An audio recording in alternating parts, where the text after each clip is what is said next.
and material science.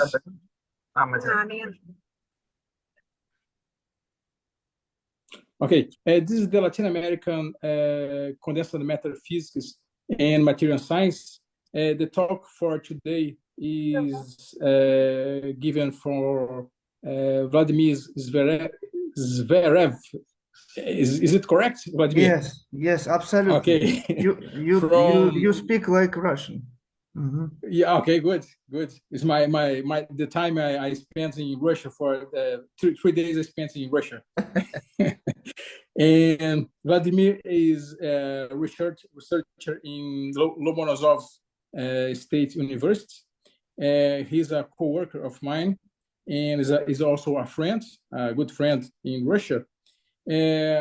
Before of that, I will give a brief introduction about Vladimir.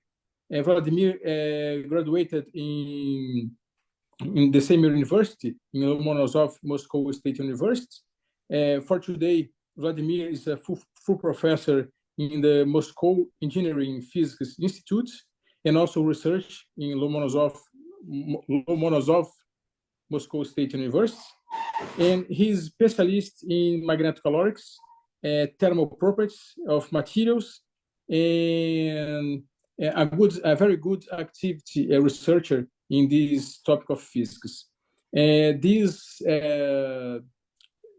talk is streaming for several countries in Latin America, namely Brazil, Peru, Colombia, Chile, and several countries, and is attended by researchers and students. Is a good opportunity to give this topic for Latin America. Vladimir, thanks for your accepting this invitation, and this space now is for you. You have 50 minutes, 45, 50 minutes to present this talk. The space is yours. Thanks, Mario. Then I will share the screen, and you tell me whether you see it, which I'm going to share, yeah? Now you see the slides, yeah?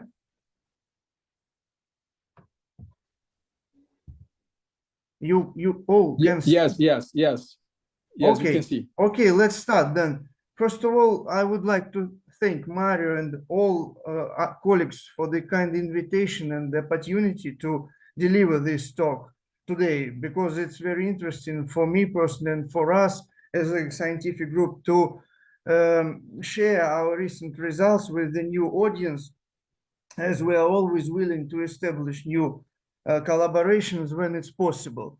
At Lomonosov MSU, I'm leading a group at the moment in the magnetism department of the Faculty of Physics, which mainly studies different magnetocaloric materials. And historically, our forefathers in science, I mean, here at MSU, started from rare earth metals in the middle 50s of the past century, as they really reveal significant, magnetocaloric effect, or MCE. The effect itself manifests in the temperature change when a magnetic field is put in the external magnetic field. As the total entropy should stay permanent, and as it consists of magnetic, electronic, and lattice parts, where the last two do not depend on the magnetic field, and then any change of the magnetic field should somehow change only the magnetic part of the entropy, which in its turn, we remember that the total entropy doesn't change, should provide some changes in the lattice part of the entropy, which means that the material's temperature changes. Independence on the material, the effect can be negative when temperature decreases, or positive when temperature increases. As a rule, in literature, we are talking about either the magnetic entropy change, which is a calculational parameter and can't be measured. We can calculate it from the experimental values of magnetization or heat capacity.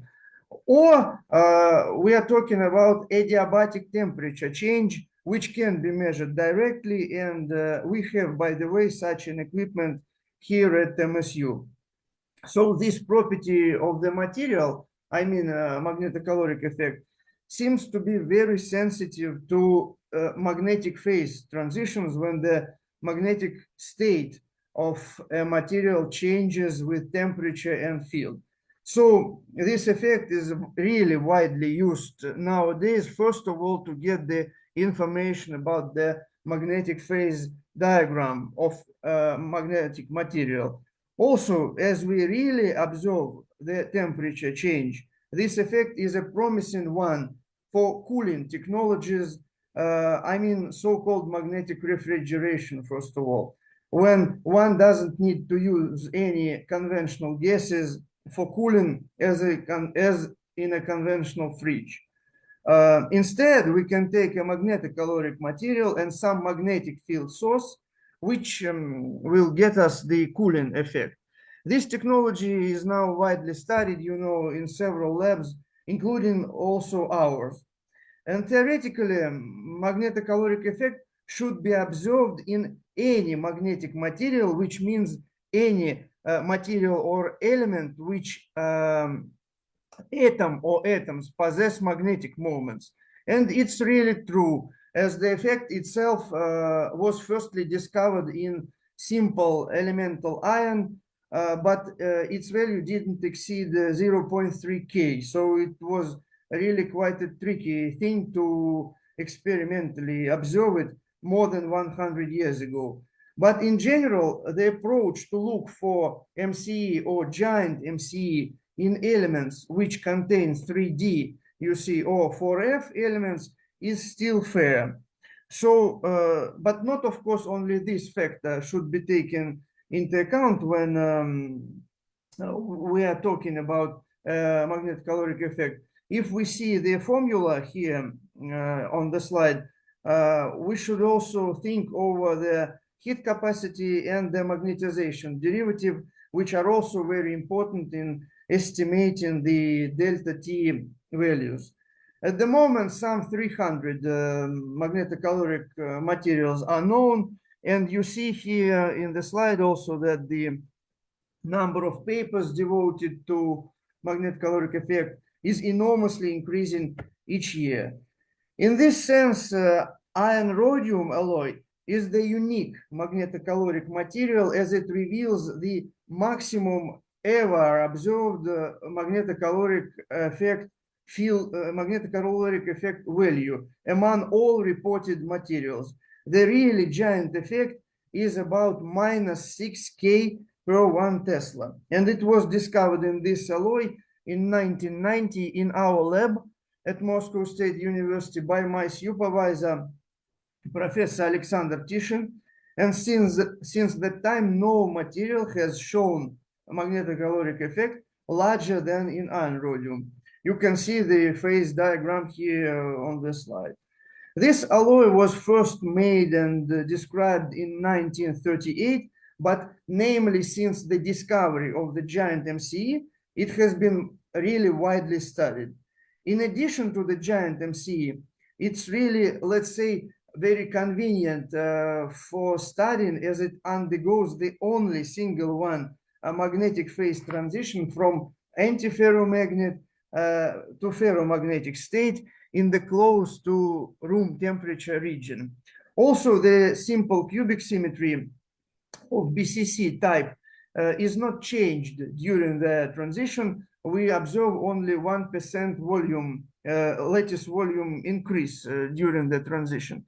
Thus, one doesn't need to differ multiple transitions of different order, like in rare earth, for example, to obtain the magnetocaloric response.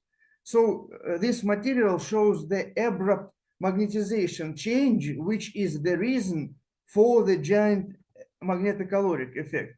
But what's the reason of this magnetization jump? Frankly, no theory at the moment explains this fact. We in our group, we've tried to use the so-called exchange striction model, which takes into account the magnetic exchange interactions between the atoms in the crystal lattice of iron rhodium, and also the magnetostriction effects which occur during the transition. Anyway, this model is empiric and uses the experimental parameters in modeling, but allows to make some assumptions which coincide well with independent experimental results. For example, here we can see the plots of theoretical calculated magnetization and the experimental one. We see that the coincidence is rather well. What is more important, our model predicts the appearance of a small magnetic moment, about 1 Bohr magneton, on rhodium atoms in ferromagnetic state after the transition is finished. But rhodium is normally paramagnetic, as all precious metals, and we know that. So thus it seems that due to the delicate balance of exchange interactions, which are probably because of them, the magnetic moment appears on rhodium atoms, thus providing the conditions of this sharp first order magnetic phase transition to the ferromagnetic state and the abrupt change or the jump of magnetization. The tricky thing was to prove this moment appearance experimentally on rhodium atoms, as it was too small for the time of flight neutron diffraction. And when doing such experiments, we just saw the non-realistic values when processing the neutron diffraction data. And we decided to use the XMCD experimental technique, which actually showed really the appearance of magnetic moment on rhodium atoms, and the values are presented here in the table, you see. Also, we see that these moments are parallel to the external magnetic field. Thus, they have the ferromagnetic type exchange interaction with iron atoms moments, which actually gives birth to the rhodium magnetic moments. The next problem to solve in this topic was to make the samples for experiments. The problem here is that if you see the phase diagram, left or right, doesn't matter. The left one is just the increased scale of the right one. The problem here is that we should work in the very narrow region here I'm showing with the mouse of the phase diagram, and of the very narrow region of rhodium concentration, which actually explains why in the majority of papers devoted to iron rhodium, they consider so-called equiatomic or nearly equiatomic iron rhodium alloys, which means that we mostly work with the compositions iron 50, rhodium 50, or some near these numbers. If it's too much rhodium, more than 54, 56 atomic percent, we can here see in the phase diagram. According to experimental data, we just already don't have neither cubic structure nor magnetic transition, and thus all these remarkable magnetothermal properties just vanish. The tricky thing here is also when cooling from you see from the above, from the top part of the phase diagram, we need to cool the sample after melting to get to the right, this narrow region of rhodium concentration. And when cooling, it's really difficult to go straight along this border between alpha ferromagnetic phase, you see here, and paramagnetic parasitic gamma phase, which spoils all remarkable magnetothermal properties. So when we make samples, we need sometimes to repeat the whole procedure with at least annealing 5-10 times maybe, which actually has been done in some of our papers to get the right transition and the appropriate magnetization jump. And we really did that. Please see here the results for two types of samples. Slowly cooled one along that border and fast quenched in ice water. Before our work, nobody actually studied the influence of the heat treatment when preparing the samples on iron rhodium magnetic properties. You here see the top picture. You here see the reversible volume change, while the transition right above the magnetization plot shows that the magnetic and lattice changes in iron rhodium do not occur at the same time. Magnetization changes are faster than the lattice parameters.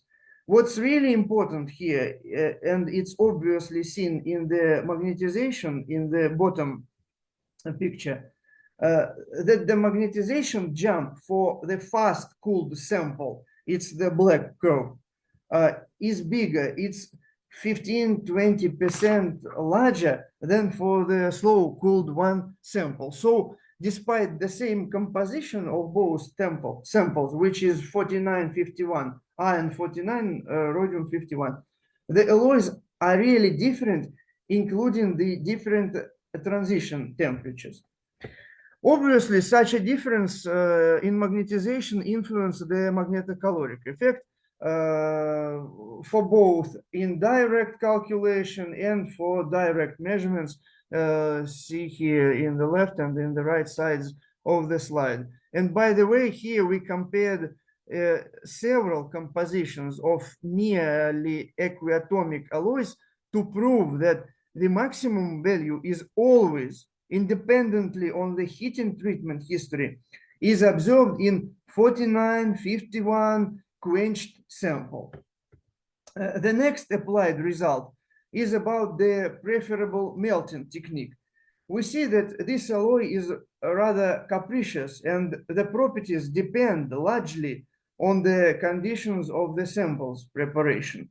And it shows here, magnetization in the left side of the slide, that the phase transition in the samples prepared by arc melting really shows poor reproducibility. And in the right part of the slide, we see the samples prepared by induction melting technique, but under the same annealing conditions. The difference is obvious.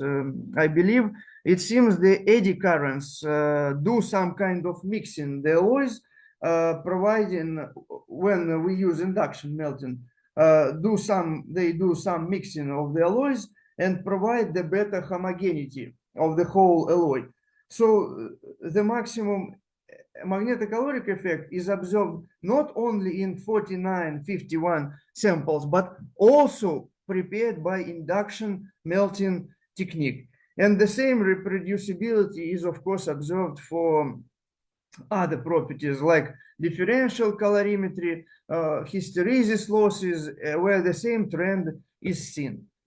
The third interesting result is in explaining the effect of so-called magnetocaloric effect hysteresis in several cycles of magnetic field variation. See here in the left that magnetocaloric effect doesn't return to its initial value in the second and next cycles of magnetic field change. So by the way, most of magnetic refrigerators prototypes, we know they work namely in a cycle mode. So this effect is really important to be understood and taken into account. It's even called the non-reverse magnetocaloric effect.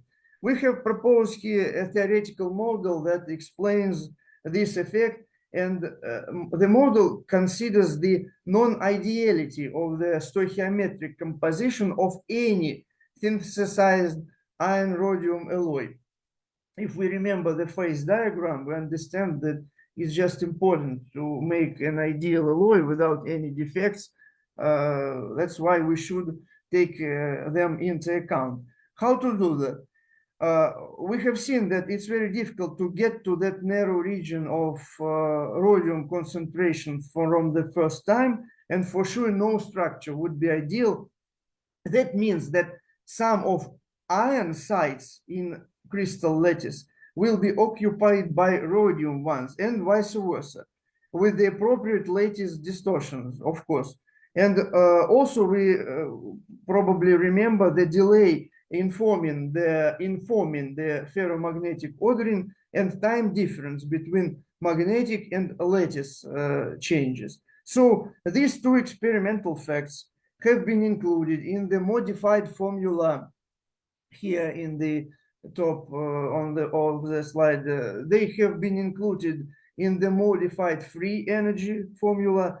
We here introduce the so-called antiferromagnetic and ferromagnetic ordering parameters, which show the non-immediate but time-dependent character of the phase transition in iron rhodium. And also an additional parameter C, which describes the path substitution of iron atoms by rhodium ones and vice versa.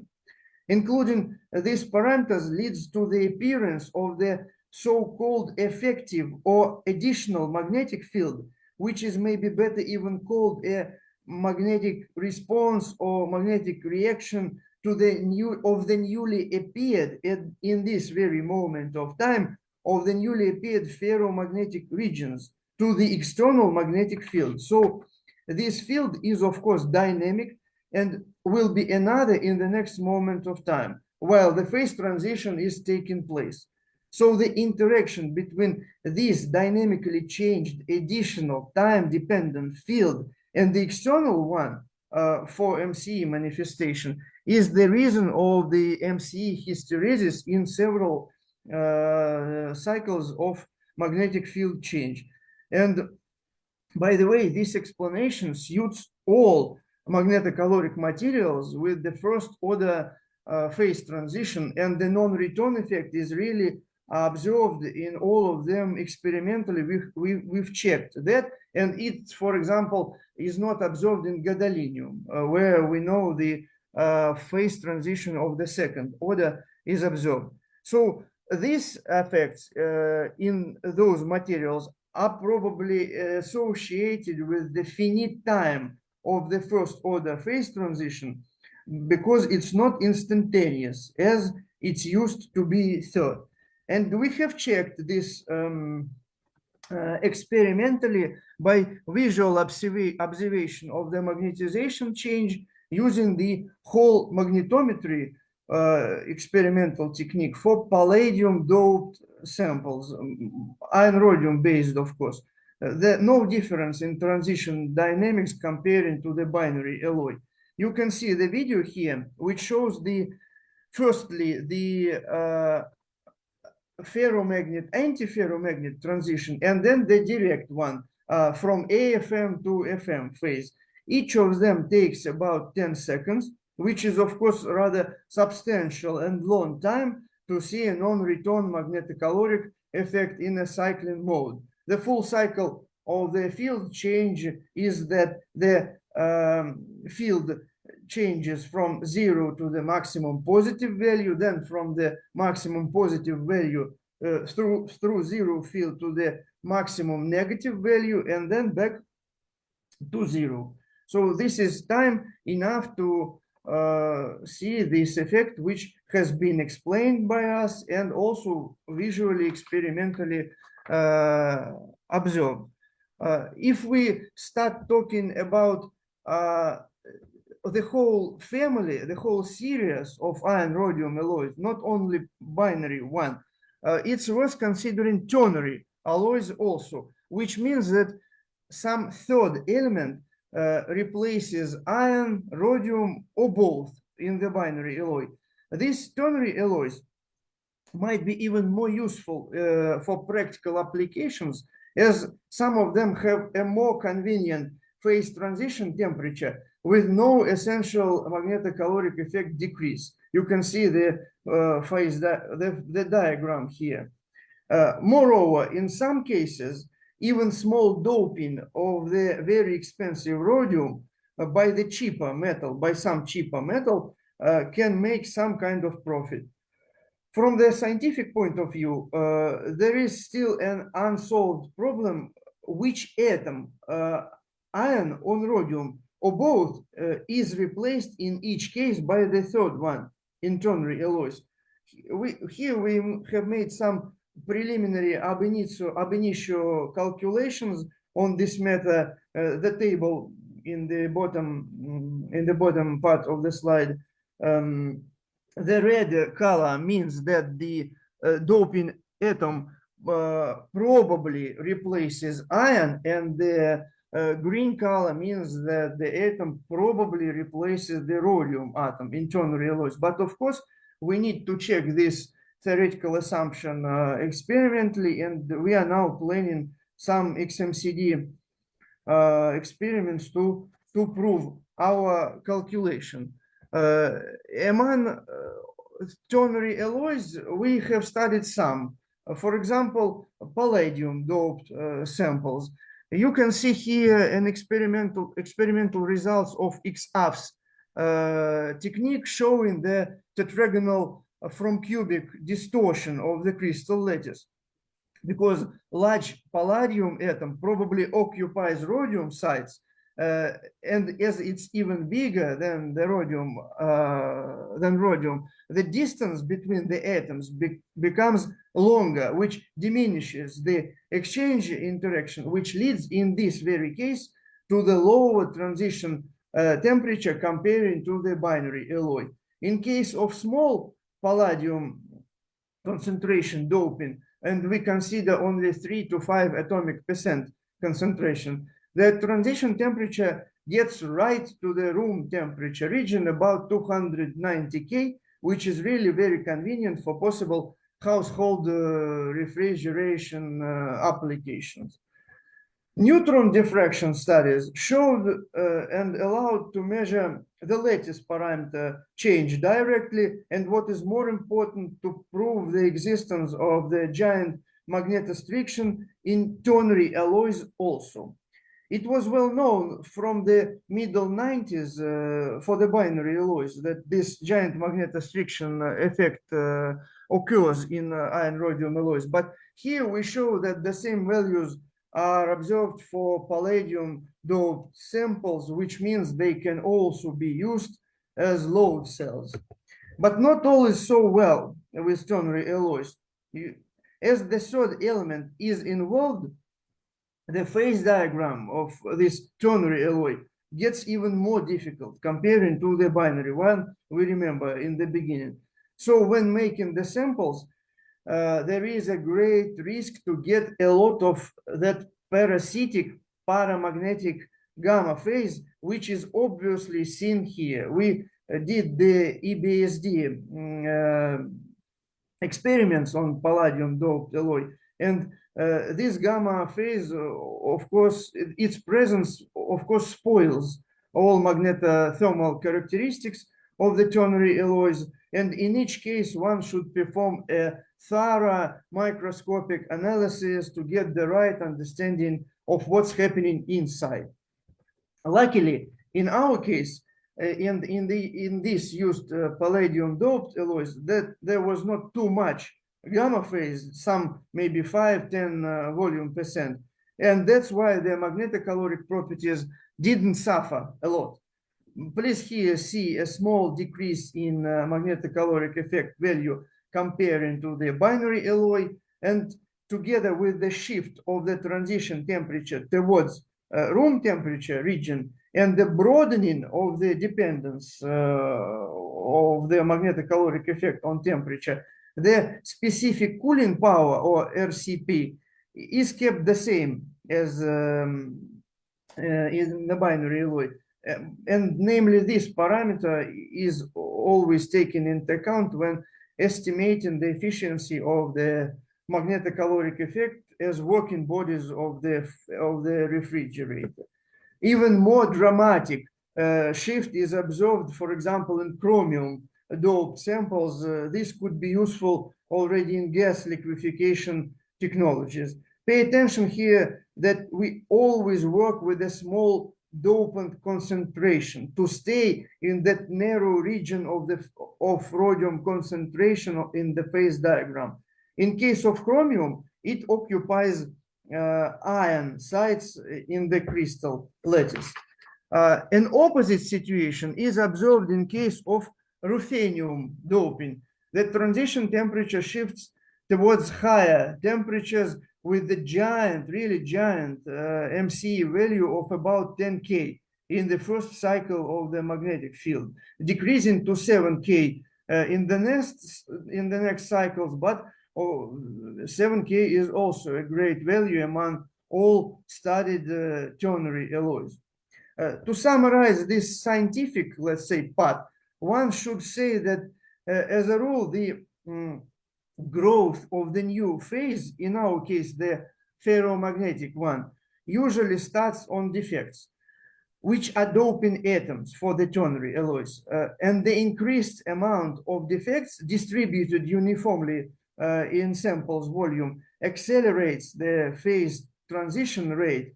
Thus, the magnetization derivative increases, which in its turn may give a rise to the magnetocaloric effect. And the problem is to find the optimal balance of defects and necessary alpha BCC phase, as in case the defects prevail, all the magnetic properties will not be observed at all. As for the possible applications of these alloys, here we will not consider in this talk, in some sense, classical area of magnetic refrigeration, but let's think about possible options in which the cost of the materials is not so sufficient. Maybe such as medicine, for example. It's well known that the current trend in medicine and especially surgery to be minimum invasive or non-invasive at all in ideal case. Of course, unfortunately, there are really difficult cases and patients when one can't avoid surgery. First of all, I'm talking about the replacement of destroyed joints on artificial ones in the form of metallic implants. These are really long and time and money consuming surgical operations where it's necessary to get the ideal result from the first time. No chance to make a repeated operation. Thus, it's quite important during this medical procedure to provide a 100% survival rate of the implant, which means an organism should not reject the artificial implant. Once again, unfortunately, there are 3 to 5% of such cases of rejection, I mean, even in such modern technological area of medicine. Any infection caught by the patient before, during, or just after the surgery can lead to the implant rejection at least, or some heavier consequences. To avoid that, the doctors, in case of any suspicion or evident signs of the disease, start the massive attack on this infection with antibiotics and or antiviral drugs. And it's known from medicine that in case of conventional injection of any drugs or conventional taking of any medications, just 10% of the active substance reaches a sick organ of an organism.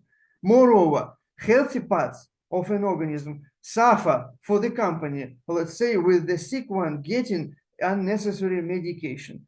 And in this case, targeted drug delivery is designed to solve this problem. So we need to think over some device which can deliver the medication to the very place in an organ, to the necessary place of an organism where it's really necessary and in the necessary time and in the necessary amount. What could it be? Probably the implant should have some coating or capsule or compartment or part where the necessary drug could be stored and released by some external impact. the implant is not necessarily an artificial joint, massive metallic joint. It could be cardiovascular or other types of stents, teeth implants, abdominal nets, its net implant, etc. Generally speaking, we are talking about some artificial objects that should be put inside the human body for a very long time. And what can be helpful in this case? When we are talking about non-invasive and the most efficient external impact on the implant with such a coating containing a drug, only magnetic field, because radioactive radiation is hazardous for all the tissues, microwave or infrared cause unwanted heating in all tissues, and laser should see the object of impact, which means either to work on the surface or once again make some invasive operations to get the laser radiation inside the body. So magnetic field doesn't have all these side effects, and moreover has the highest penetrating power among other types of radiation used in medicine. So our idea was to make the coating for implant which should somehow react on the magnetic field and change its state in order to release the drug in the necessary place. Why not to use the magnetocaloric? Why not to use the magnetocaloric effect in this case? And especially negative one, as additional heating in the organism on 2-4 degrees is a common thing when we are ill. But in nature, cooling inside the human body is not possible at all. So we decided to take some material with a negative magnetocaloric effect. And what is this material? You can probably guess that it's iron rhodium. So we need to make a coating of a metallic implant made of iron rhodium in the form of a thin film for the metallic implant, or in the form of some micro or nanoparticles gel for some plastic implants. And then when the first layer on the implant, which is iron rhodium, is ready, one needs to put the layer which will hold the drug. As a rule, it's some polymer, but in our case, we need to cool the whole construction. So in our case, we chose the special polymer called PNIPAM, which becomes liquid from, let's say, jelly, like wibbly-wobbly state when temperature decreases. And by managing the chemical composition of this polymer, we can adjust the temperature of such a phase transformation of the polymer for it to be lower than 37 degrees Celsius, which is inside our body.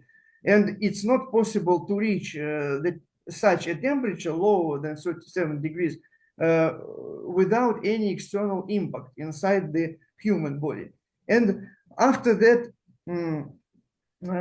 all this sandwich, iron rhodium polymer, is put to the drug solution you see here. And the polymer, like a sponge, is saturated with the necessary drug. After that, during medical or surgery operation, such a coated implant is put inside the body and keeps the drug.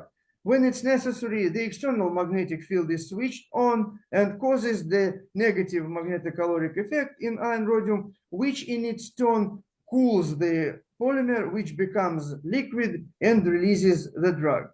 Let's consider each step of this process. To calculate the steps, we elaborated a special thermodynamic theory, which employs the heat conduction equation of the system, of the whole system, implant, polymer matrix, and containing the drug.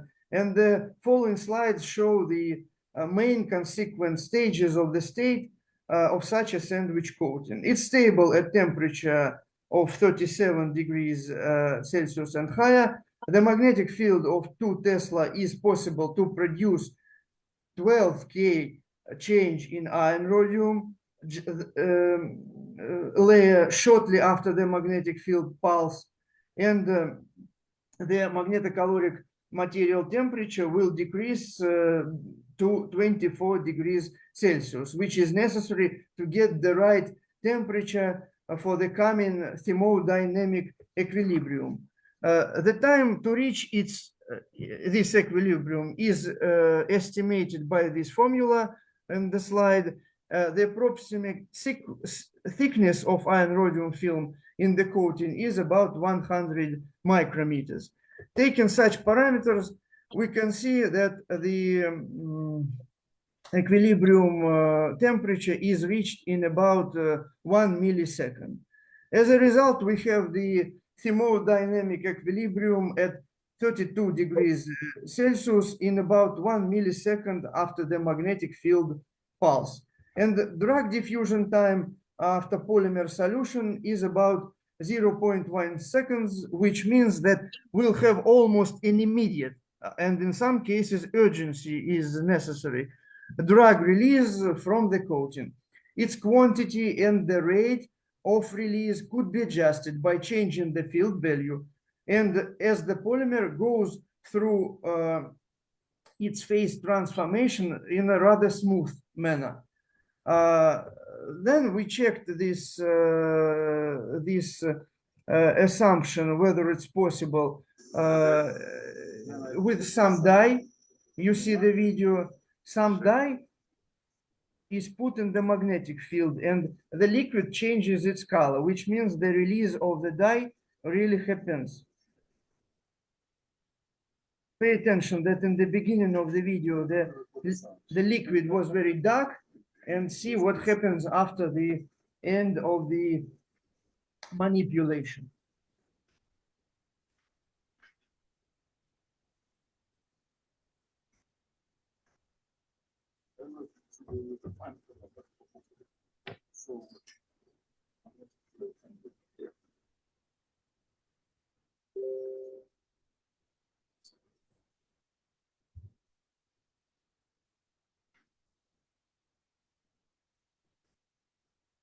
The obvious change of the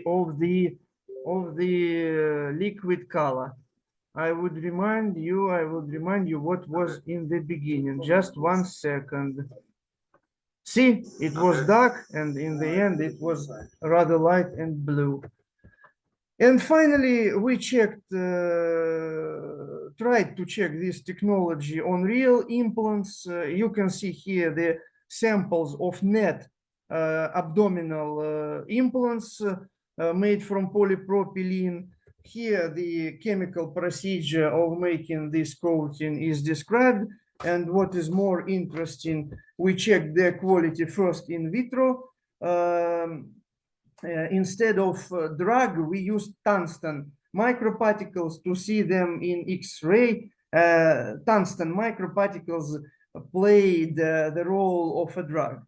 And we really see them very well after the magnetic field impact in the right part of the slide. And finally, please don't look if you are very sensitive. We have made the preliminary preclinical tests which proved these results on laboratory animals, namely rats. There were just 3 rats using medical abdominal. The same net implants, and the effect is tiny, of course, but MRI pictures and the doctors who helped us to perform the MRI pictures analysis for sure say the release of the particles really took place.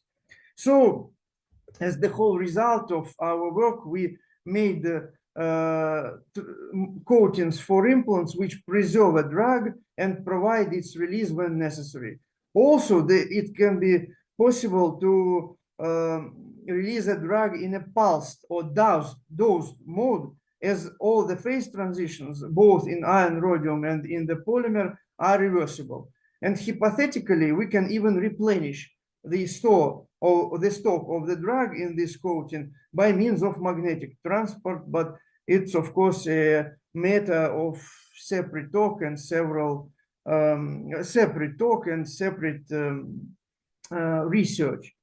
So I would like to thank you for attention and ready to answer your questions, if any. Thank you very much.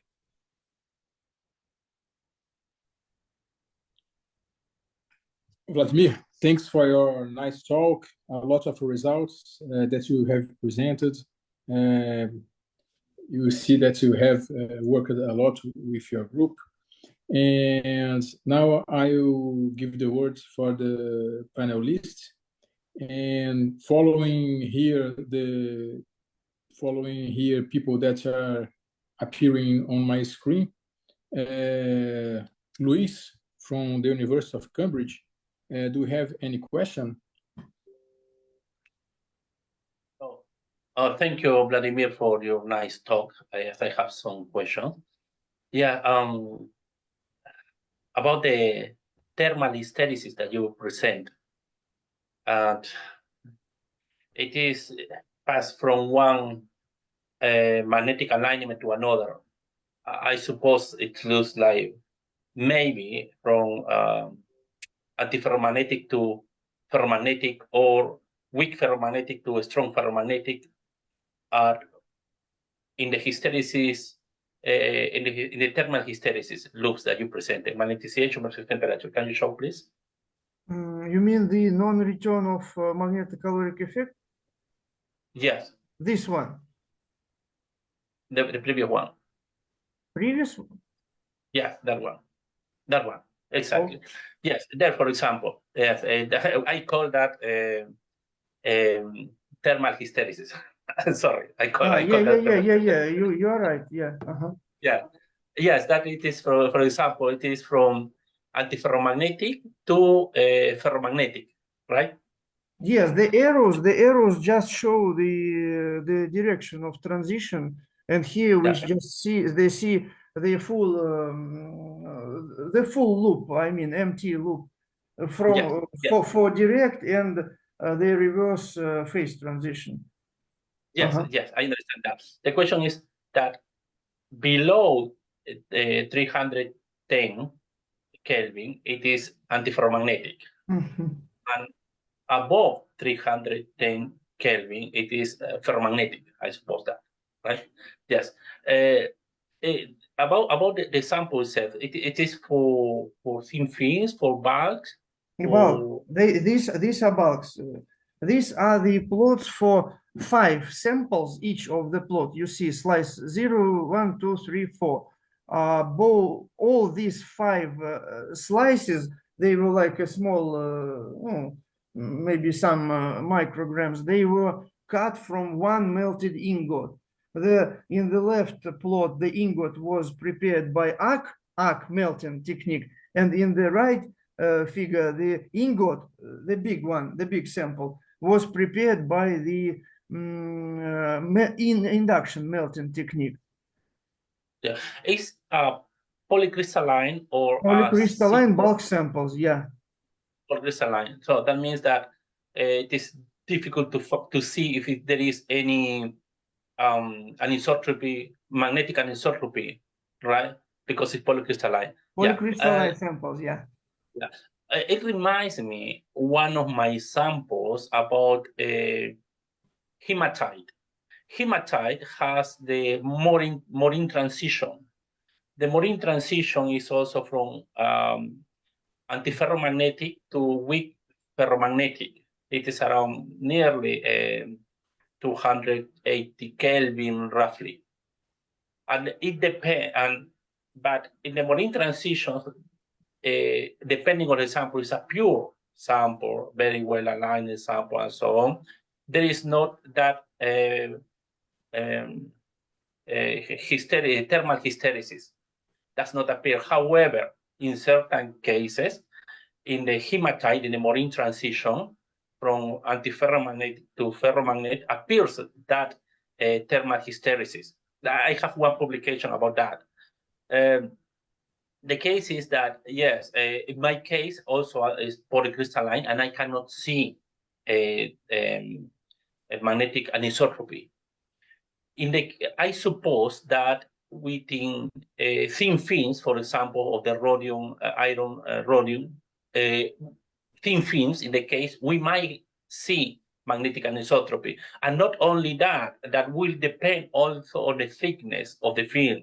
Don't you think so? You think you're absolutely right. Just due to the time limitation here, I haven't shown our own results on iron rhodium thin films. They are published, by the way. And you're absolutely right that if we measure the same magnetization, simple magnetization, let's say alone or perpendicular to the field surface, we can at least calculate the anisotropy for the thin film. In that case, that thermal hysteresis might disappear.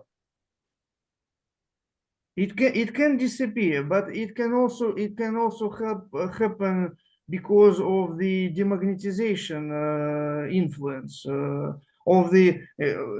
We should take into account the demagnetization factor. You understand? If we measure the, if we put the field perpendicular to the film surface, we have the great demagnetization factor, which should be taken account, and it can, when we calculate the correct magnetization, it can just diminish the temperature hysteresis. We really saw that. So I agree. You are right. Yes. Yeah. Yes. After the zero field cooling, when we are at 340, 350, for example, so the moments, the spins are aligned in one direction. Then we decrease the temperature there in the plot. We decrease the temperature, and it is still aligned, even that we are cooling down in the field cooling. And we need a very high or a lower temperature in order to make that antiferromagnetic again, which is at 300 Kelvin or less, roughly.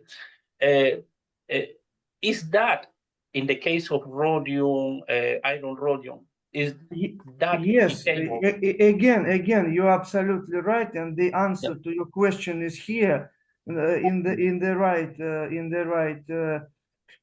figure of the slide. Remember, I showed the video from whole magnetometry scanning of the surface of the sample, and here we compare the image from the whole imaging, the red one as the inset. You see here, yeah, as the inset, and the macroscopic magnetization curve measured at the same time. So the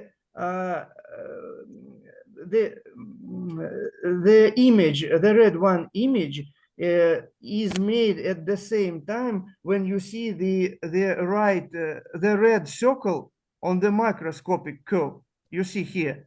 So the image shows some part of the sample, the window with the size of 15 to 15 micrometers, but the whole sample is bigger, and we see that in this part of the sample, which we show on this inset, the transition has already finished, because here we see the fully ferromagnetic state. If the red color means that the spins are aligned all together parallel to the field, which means the transition in this part of the sample showed in the inset has already finished. But at the same time, see the microscopic curve. We just haven't reached the half of the saturation magnetization, which means that in the whole sample, the phase transition hasn't reached even its half. So it's again, and the same is for the reverse transition what you are talking about. Yes. The case is that imagine that we are at 340 or 50. Okay, 340 or 50. Okay, when it is ferromagnetic. There, in that case. Ay, se comió el de algo. Okay, sorry, I muted somebody, Blanca, who has arrived with microphone. Okay, at 350 Kelvin, roughly. At that time, when we measure the hysteresis loop, magnetization and magnetic field, okay, it should be ferromagnetic with hysteresis, right? When we measure at 200 Kelvin, for example, when it is antiferromagnetic, it should be aligned roughly, right? Will be a signal, a antiferromagnetic signal, no hysteresis, and what about in that point that you pointed there in which is on the cursor? What do you expect to occur? You mean whether we observe hysteresis in pure ferromagnetic state and in pure antiferromagnetic state? What I mean is that if we measure magnetization versus applied field at 350, then it should be a hysteresis. Should be. Yeah. The plot. At 200 Kelvin, the magnetization versus the applied magnetic field, it should be antiferromagnetic, right? If you measure, experimental, you measure. And in the point that that you are pointing there, what do you expect to occur? In the middle of in that transition temperature, what do you expect to occur? Experimentally, in the magnetization versus magnetization field dependence, yeah? Yes. We measured it, and there is a hysteresis there, yeah? As I told you, I have one publication with hematite which shows roughly the same Tema hysteresis and shows a combination of that, like two loops on the positive and in the negative. Yes, it's very interesting that part. But I wanted to ask you that question because I would like to know if that change of the alignment on that ordering, so it is supposedly, or it is, I am quite sure that it is because the change in the magnetic structure. And my final question is that change on magnetic structure is accompanied by a physical structure change. Also, the structure of the material changes physically. So the A, B, C, the volume of the crystal or the crystal parameter changes, or only the magnetic structure changes in that transition. Yeah, the magnetic transition is in iron rhodium is accompanied by the 1% volume increase during the direct AFM-FM transition, and vice versa, the decrease in lattice parameter of about 0.3 angstrom. If we are talking about the volume change, it should be about 1 cubic angstrom increase during the direct transition. But at the same time, the symmetry is not changed in iron rhodium during the transition. It just remains cubic in AFM and FM state. It means that the effect is not totally caused by the magnetic transition itself. The absolutely right, and I was talking about that. That's why we used so-called exchange friction model to try to explain this mechanism, because we need to really take into account the volume change in iron rhodium, because it really happens. We can't just consider the pure magnetic changes in this material to get the right result, simply speaking. So Yeah. we need of course to take the restriction effects into account also. One thing that could help might be also the thin film that with different thickness that I am telling you, and if it also has a magnetic anisotropy, might help in that in somehow. Might help in that sort that. I still have some of my samples which are hematite. Maybe at some point we can start for in order we can. Thank you very much. With great pleasure. Yeah. Mm-hmm. Yeah. Okay. Thank you very much, Vladimir. Thank you very much, Mario Reyes. Thank you for your questions. Yeah. Okay, Vladimir. Maggie Sanchez from Monterrey in Mexico needed to leave, but send you congratulations for your work. Thank you very much. So, okay. So I will move for the next panelist, James Godoy from the Universidade Nacional Maior de São Marcos in Peru. I don't know if you have some questions and the students online, James. Gracias por el paso del profesor. No question, solo felicitaciones por la presentación. Thank you. Thank you. Thank you. Laura Mesa, do you have any questions for Vladimir?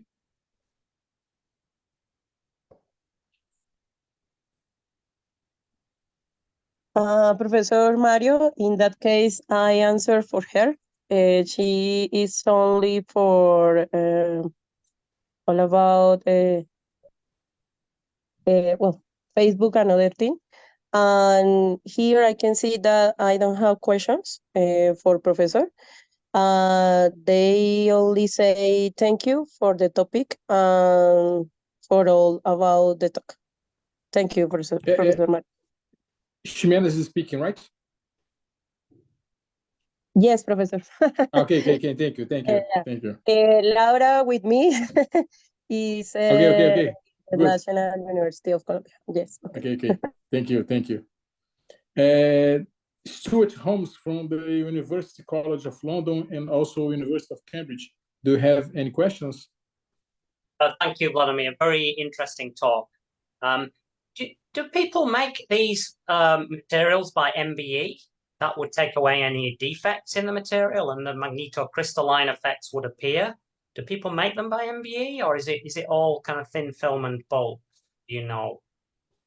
Iron rhodium is made in all forms of known and studied samples, and we actually worked with all of them. Bulk samples, thin films, microparticles, and nanoparticles. For example, our recent work, January this year, my colleagues, chemists from St. Petersburg, they prepared even nanoparticles, but unfortunately, our main goal is to reach in nanoparticles the same magnetocaloric effect as in bulk samples, but we failed absolutely, and we wrote it in our paper. Instead of ferromagnetic state, we get ferrimagnetic state in nanoparticles, but they were very tiny. We reached just 3 nanometers. So we believe that it's just the size is not enough to get the necessary BCC cubic structure. So, but with Chinese colleagues, we also have work maybe 3-4 years ago.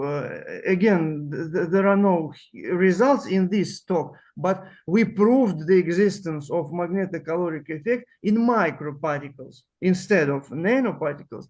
So I believe that in future we should anyway work over diminishing the size of the samples, because bulk samples, I don't know whether iron rhodium is really used in magnetic refrigeration technologies, because you know that we need anyway massive samples of the materials to work as working bodies, and but rhodium is very expensive, and no chance it will be cheap ever.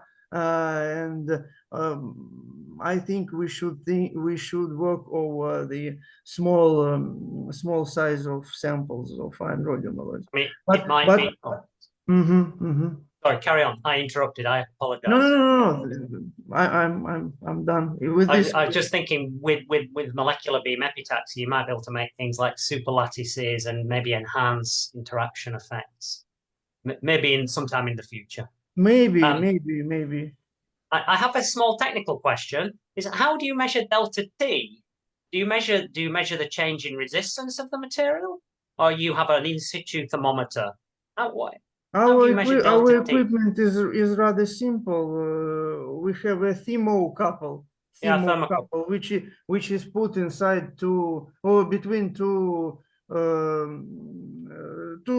samples of the material. In the ideal case, of course, we can measure the single sample, but it will be the worst heat contact. But anyway, it works. That's why we just need you're right, we measure the resistivity and then recalculate it to the direct temperature change. But anyway, it's probably the most direct of all indirect methods of MCE measurement.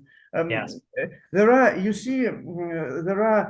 actually two big schools in all this magnetocaloric science in the world. One shows only delta one magnetic entropy change values, but we here, and I know historically or how, we don't believe in the magnetic entropy change because we can't check it anyhow. So we believe in adiabatic temperature change and try to measure it where it's possible. Of course, right now we have the equipment for bulk samples, and now we are working on non-contactless equipment for measuring thin films with some optical methods. Of course, it will be useful, no doubts. Yeah. I saw you had a publication with the Imperial College group.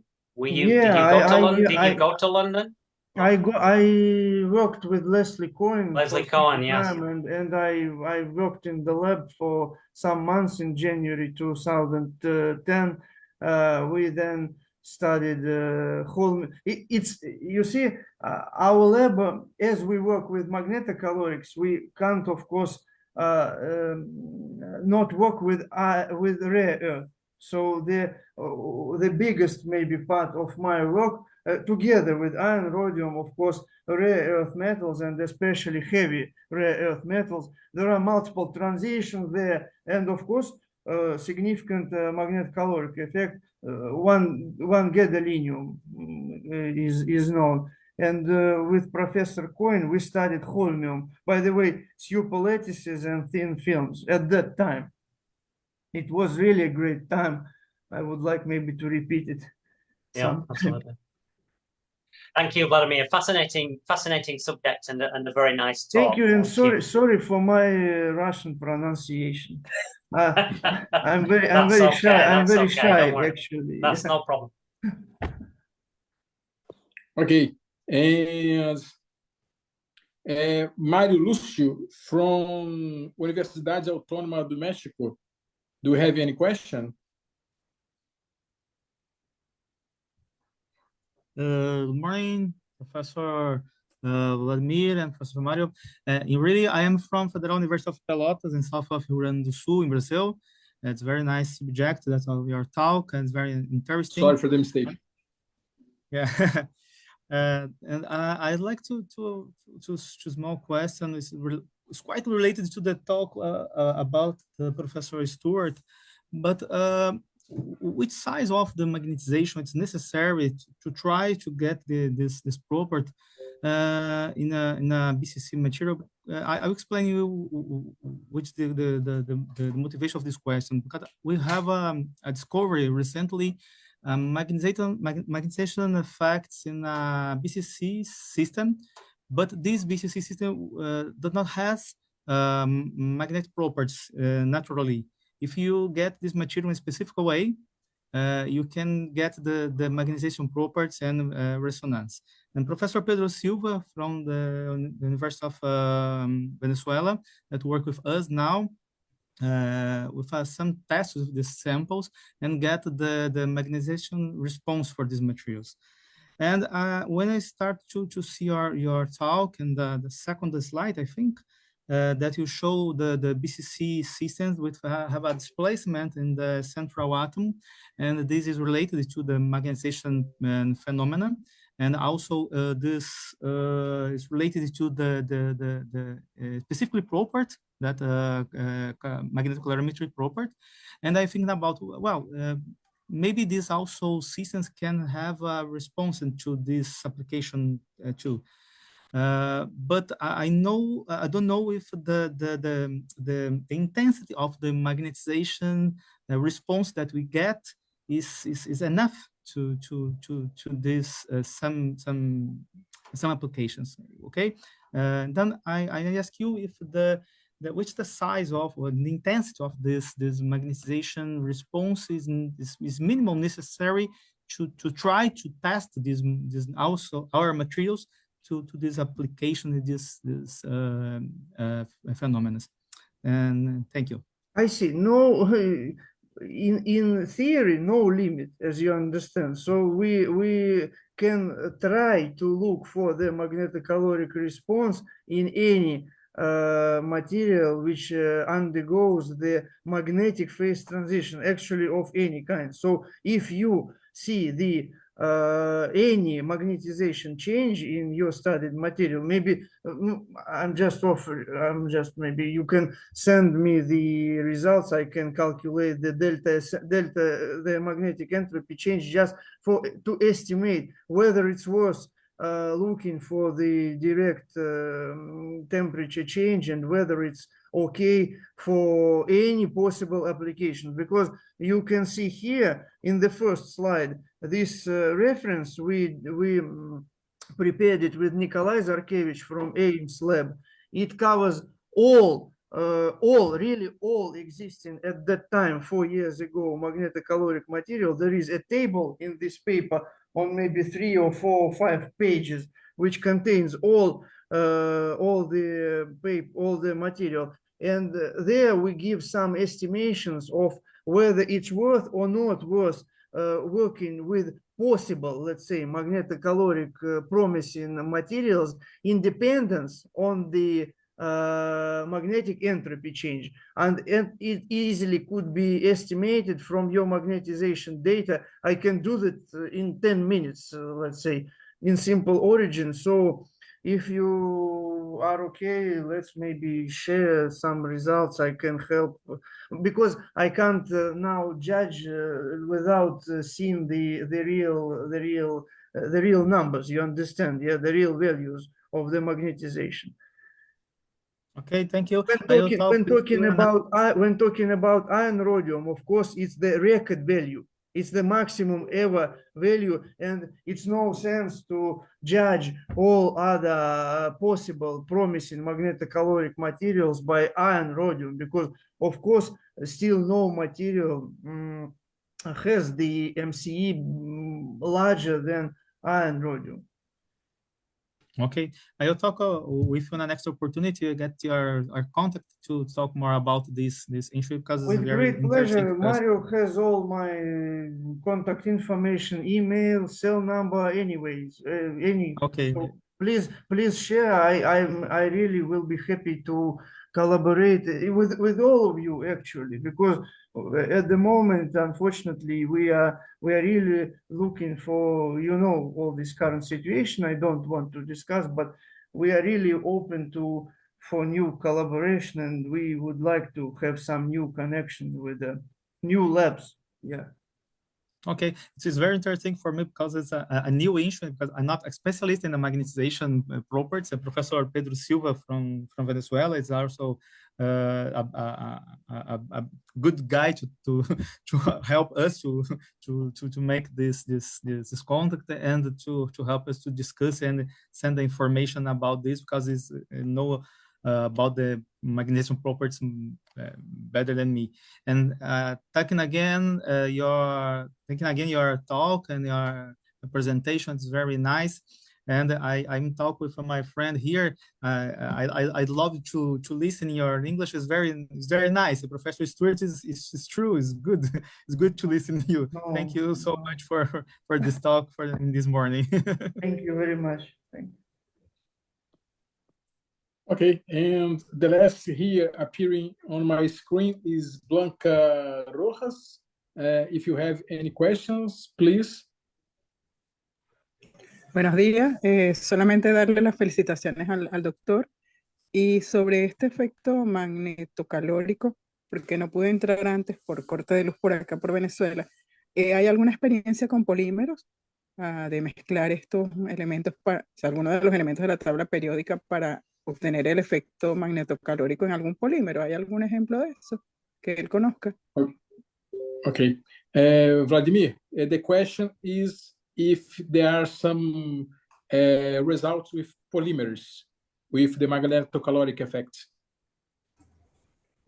You mean the magnetocaloric effect in yeah, generally speaking, yes, generally speaking, if is concerning the magnetocaloric effect, if you know about results with polymers. Whether we observe the magnetocaloric effect in polymer itself? Yes. No. No, blending with metals, blending with some elements. Yeah. So you mean composites? You mean? Yeah. You see, we provide the direct heat contact between the magnetocaloric material, which is iron rhodium, and the polymer. The polymer. Sorry, Blanca, I didn't understand well. You mean polymers, isolated polymers, or composites with metals? Composite. Yeah, composites. We haven't studied separate polymers at all. So, by the way, this part of the work, I mean, polymer preparation was done not by me, of course, and not even by our team, but our colleagues from chemical department, because we don't work with polymers, and they gave an advice to choose this PNIPAM polymer because it becomes liquid with temperature decreasing, not increasing as usual, as we used to think in our common life. But the polymer itself doesn't reveal any magnetocaloric effect itself because it's not magnetic.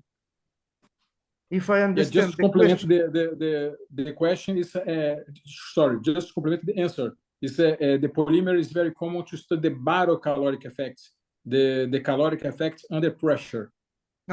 Yes. I've heard about such works, but in our group we don't do the barocaloric effect research. Yeah. Okay. Gracias. Okay. Gracias. Does anyone have any further question? No, gracias. Okay, good. Does anyone have any further question? Anyone? Okay, if not, Vladimir, thanks again for your presentation. Your time here present for us your very interesting talk. And I will ask for the panelists to open the cameras to say goodbye for Vladimir and for everybody. And I wish you everybody a good weekend. And I think you can finish the transmission for today. Thank you all for your time. for your attentive listening, and hope to see you sometime in person at some conference. Yeah, for example. Okay. Thank Okay, you very bye-bye. much. Goodbye. Thank you. Goodbye. Goodbye. Bye-bye. Goodbye. See you next. Bye. Gracias. Next week Chao. there is not meeting next week because the Easter, the Semana Santa. Okay. Okay, good. Okay. Okay. Thank you so much. Goodbye. And see you Gracias. next time. Chao. Bye-bye.